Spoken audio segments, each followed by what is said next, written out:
everyone, this is your OG, Original Gamer, and this is another Godforge video. Today we're going to be sharing an exciting opportunity for any gamers who might have missed out on the alpha testing signups, but still want to experience the game early.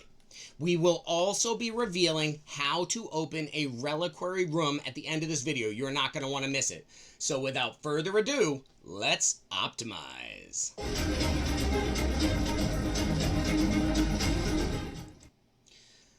Did you miss your chance to get in on the alpha testing?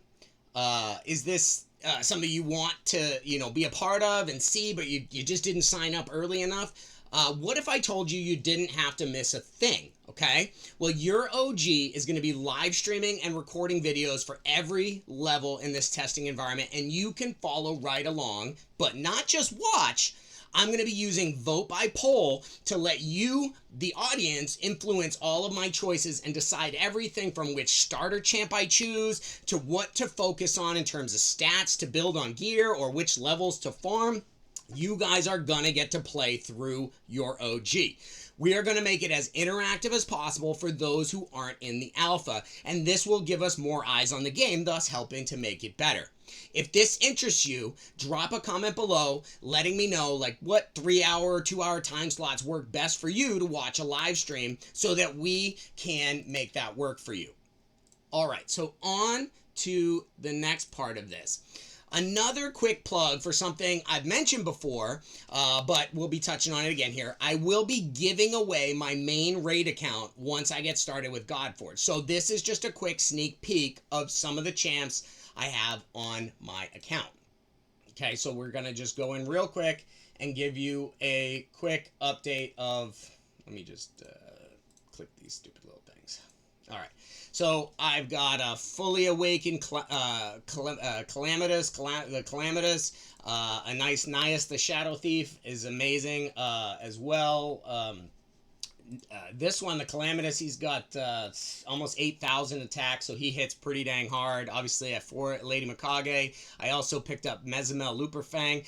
Funny enough, the first 2 mythicals I got was this Mezimel and Nias, and there was only 11 mythicals at the time, and these 2 were rated the 2 worst out of all 11 by most of the content creators. But Luperfang got a buff, and I think Nias is amazing. I've never disliked having him. The Calamitous, when we picked him up, he also wasn't supposedly that great. I still thought he was good, but he got a buff, and he is even better now.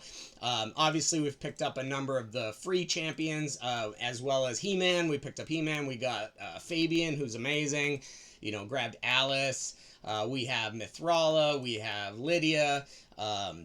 We've got a couple of the faction champions, Volcanos, and what's the other one? Oh, we've got Heraclides, Tribune Heraclides as well. We got Thor. You've got Duchess, one of my favorites here, Valkyrie. She's on my clan boss team. Nethril was on my clan boss team, but I replaced with Mithrala. But you can see a whole bunch. I actually got Ragash just recently, not that long ago, as well. And Mashallah, I have a number of Legos that are still at 50. There's a whole mess of, I probably have almost every epic. So just giving you a chance to see what the account has and what I'll be giving away when that time comes. And so, where is the account in terms of progression? So you go to Ice Golem, and we're all the way to level 9. I don't think I'd pushed this in a while, but, we went all the way to level 9 hard on Ice Golem. Spider, we are all the way through 10, minute 30 on level 10 hard runs.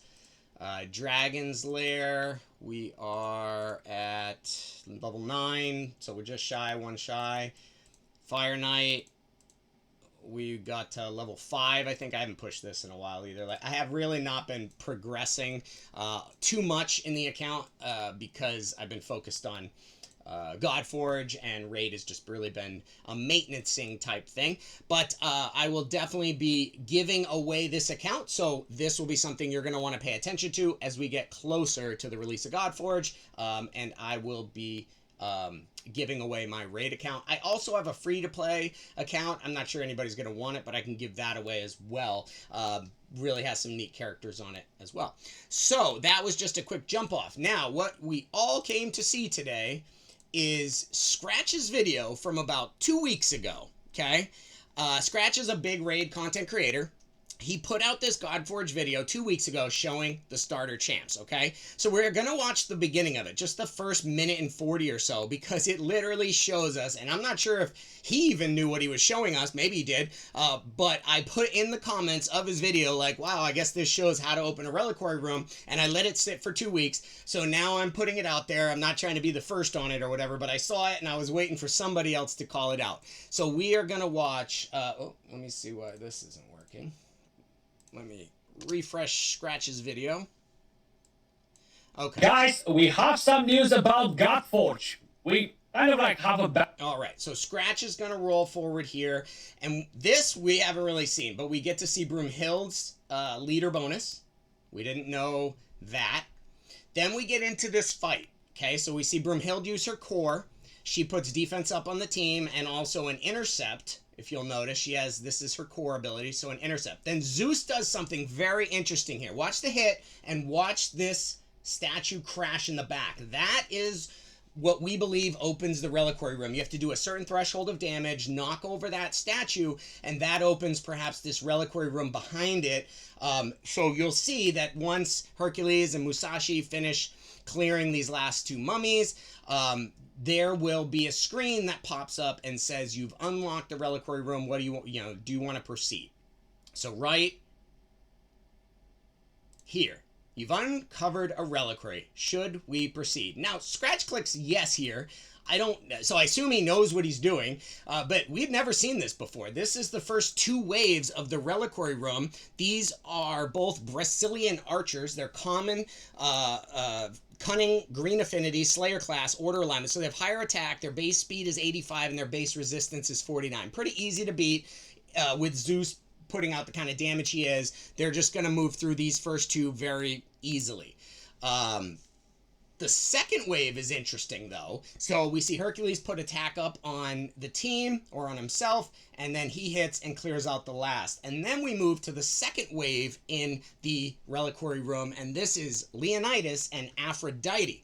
So Leonidas, we're going to go just pause, because that's it. That's all he shows is that... that piece right there, and then he jumps over to the starter video. So I'm not sure where this minute and 40 seconds or so came from, but this is truly how to open a Reliquary Room. Now you see Leonidas here. He's an epic character from Olympus. He's a strength or red affinity, brawler class, order alignment, good attack, and a base speed of 89 and base resistance of 71. So you're going to need to have speed above 90 to be ahead of him, and you're going to want to hit him before he hits you. Aphrodite, on the other hand, she's a Lego, Void or Purple Affinity, Invoker class, so she's going to be trying to buff and heal her team. She's Chaos Alignment, and she has a base speed of 102 and initiative 100, and a base res of 63. So you got to get out in front of her, have at least 103 speed to get out in front and to kill these two waves. I would imagine there's possibly a third wave in this Reliquary Room, as these have progressively gotten tougher, but we just don't get to see it because Scratch... jumps off the video at this point and goes into the video on the starter champions. Okay, so that is all we're really here to show today. Very clearly shows us how to open a Reliquary Room while in the campaign. Looks like we need to exceed a certain threshold of damage. At least this is for a Rue faction, right? Campaign. We knock the statue over by doing a certain threshold of damage, and then it gives us the opportunity to open or to enter that Reliquary Room. It looks like we can choose not to if we're not prepared or not ready to go in there and fight that. But if we are, you go in and then you're going to get that reward. I would imagine Reliquary Rooms probably drop valuable rewards like characters, actual champions, stuff like that. We'll see. Okay, this is extremely valuable info. I'm glad you stayed all the way through with me on this one. So take care of yourself and remember, play smarter.